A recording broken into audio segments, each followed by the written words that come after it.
Hello, मेरा नाम है रिचा।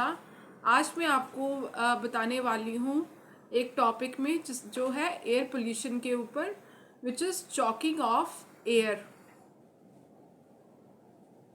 एयर पोल्यूशन जो है वो एक बहुत ही इम्पॉर्टेंट कंसेप्ट है और बहुत ही एक अहम मुद्दा बनती जा रही है आजकल की दुनिया में।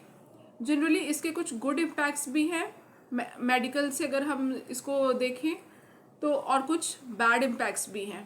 गुड इम्पैक्ट्स ये है कि जनरली हम जब ये कहते हैं कि हमारा बॉडी का जो डिफेंस सिस्टम है वो ज़्यादा स्ट्रॉन्ग हो जाता है कि जब कोई फॉरेन मटेरियल और पार्टिकुलेट मटेरियल एंटर करता है उसे फाइट करने के लिए।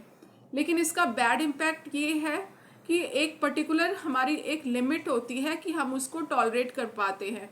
उस लिमिट के बियॉन्ड जब ये जो पार्टिकल्स हमारे एंटर करते हैं तो ये वल्नरेबल हो जाता है।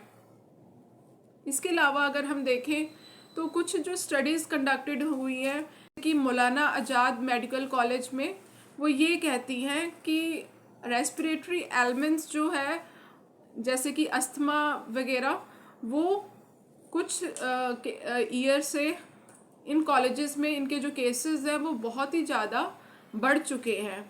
और स्कूल चिल्ड्रंस में तो ये देखा गया है कि हर 20 में से एक बच्चे को कोई ना कोई रेस्पिरेटरी एलिमेंट है। इसके अलावा डॉक्टर्स ये कहते हैं कि जो दिल्ली के जो रेसिडेंट्स हैं उनमें मॉर्बिडिटी रेट्स जो है वो जनरली ये देखा गया है कि सबसे ज़्यादा जो है वो एयर पोल्यूशन के कारण ही होता है। Most of the toxic gases in the जो एयर पोल्यूशंस में होती हैं उसमें जो 25 लाख व्हीकल की इमिशन होती है, 10,000 ये जो इंडस्ट्रियल एफ्लुएंस की होती है, और बाकी जो है 3 पावर प्लांट्स हैं इसके इमिशंस के कारण होती हैं। तो ये मिला के कुछ जो मेन रीजंस जो रिस्पॉन्सिबल होते हैं इनके लिए वो होते हैं hydrocarbon, sulphur dioxide, nitrogen oxide और कार्बन मोनोऑक्साइड। इसके अलावा सस्पेंडेड पार्टिकुलेट मैटर भी होते हैं। तो सबसे पहले जो सल्फर डाइऑक्साइड और नाइट्रोजन ऑक्साइड्स हैं ये हमारी इन्वायरमेंट में बहुत इम्पॉर्टेंट इम्पैक्ट डालती हैं।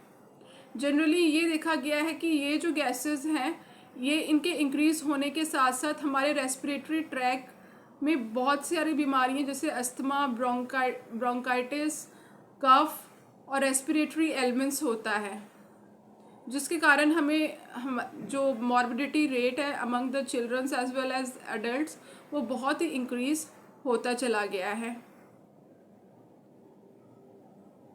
एयर पोल्यूटेंट्स जनरली हम ये भी देख के चलते हैं कि कुछ जो केसेस हैं कुछ एलर्जेंस एयर में प्रेजेंट होते हैं जिसके कारण कंजक्टिविटीज़ भी हो जाती है। हमारी आई के ऊपर एक टीयर ग्लैंड होता है। ये जो टीयर ग्लैंड है वो हमारी आई की कॉर्निया को प्रोटेक्ट करता है अगेंस्ट वेरियस टॉक्सिक मटेरियल। जब ये पोल्यूटेंट्स प्रेजेंट होते हैं तो ये जो टीयर फिल्म है वो सिक्रीशन नहीं सिक्रीट कर पाती और उससे हमारा जो है इन्फेक्शन हो जाता है। तो इससे ये कंजक्टिविटीज़ वगैरह होने के चांसेस उतने ज़्यादा होते हैं। इसके अलावा ये भी देखा गया है कि हमारी जो एयर का लेवल है वो कुछ जो है वो ब्रोंकाइटिस जो चिल्ड्रंस में होती है वो एक पर्टिकुलर स्टेज तक होती है, उसके अलावा नहीं होती। जैसे ये देखा गया है कि अगर साल में 3 बार 2 कॉन्सिक्यूटिव ईयर में 3 बार तक चिल्ड्रंस को ब्रोंकाइटिस है, कफ है, तो इसका मतलब डॉक्टर रिकमेंड करते हैं कि उनको ब्रोंकाइटिस है। एस्कॉट हार्ट इंस्टीट्यूट में ये देखा गया है कि कुछ जो पेशेंट सर्जरी के लिए आते हैं उनका जो लंग्स है वो ब्लैक है instead of red and pink. ये सजेस्ट करता है कि क्या क्वालिटी हमारी एयर की प्रेजेंट है और एयर में कितना पॉइजन और कितना टॉक्सिक मटेरियल एक्यूमुलेट हो चुका है।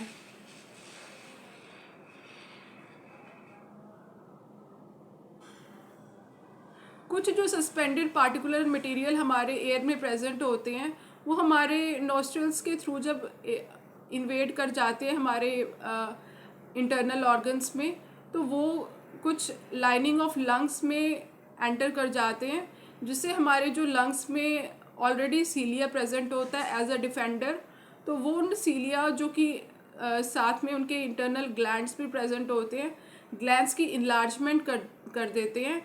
ये जो ग्लैंड्स की इन्लार्जमेंट होती है इसी को ब्रोंकाइटिस कहते हैं। जनरली कुछ जो सस्पेंडेड पार्टिकुलर मैटर है वो जब इन्वेड करते हैं वो अननोन कॉजेज़ के कारण हमारी बॉडी में कुछ ना कुछ प्रॉब्लम्स क्रिएट करते हैं, जिनका रीजंस भी अननोन है अभी तक।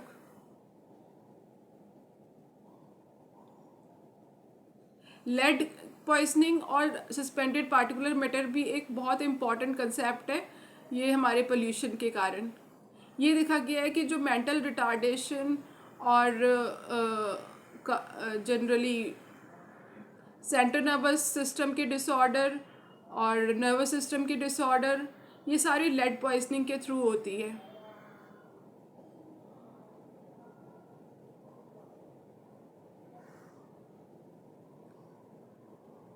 इसके अलावा इन द एंड मैं यही कहना चाहूँगी कि हम जो हमारी एयर की क्वालिटी है आज के दिन में वो 20 सिगरेट स्मोक करने के बराबर हो चुकी है। तो इसलिए कृपया सतर्क रहें और जल्द जितना हो सके एयर पोल्यूशन और चोकिंग जो हमारी एयर में हो रही है उसको कम करें। Thanks for watching, keep subscribing.